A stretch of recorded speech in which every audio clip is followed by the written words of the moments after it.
All right, this is a new shortboard that I designed, and we're calling it the Shadow. And the way it came about is this year, 2018, Stab in the Dark, they asked us to design a board for a surfer who's 5'10", weighed 165 pounds, but the board itself had to be 5'10 and a half. So I started kind of figuring out, like, what do I want to make? What do I think would be fun to make? And one of the boards that I popped in my head was the Phantom, but I realized it would be too long if I made it 5'10 and a half. That would be too big of a board. So I started with a Phantom, and I started making some changes to turn it into more of a high-performance shortboard. The first thing was I moved the hip, or the wide point rather, from a little bit in front of center, back to center, and then the front half of the board, I pulled in the nose quite a bit, so it's a lot narrower through the nose than the Phantom is.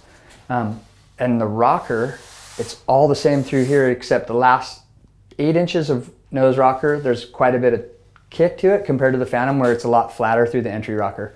This just gives it, keeps it out of the water a little bit more through turns and lets you kind of surf a little bit tighter in the pocket.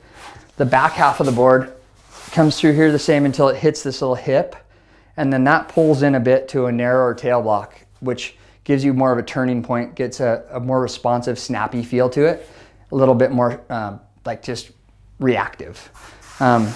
The bottom of the board, as far as the contours, the rocker is all the same except for the last bit of nose rocker, and everything else through the whole bottom is the same as the Phantom, which has been proven to work really well in kind of weaker waves and even into good surf too. So the overall for this thing is just a really rippable, high performance version of the board that has been working really well. It's already semi-high performance, but this is more for people that prefer more of a traditional high performance, narrow nosed outline, and with the added dimension of the hip and the pulled in tail block, which give it a nice little just kick.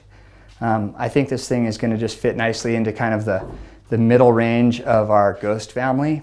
And for people that like that more traditional look, the more traditional outline, it's going to be an unreal board.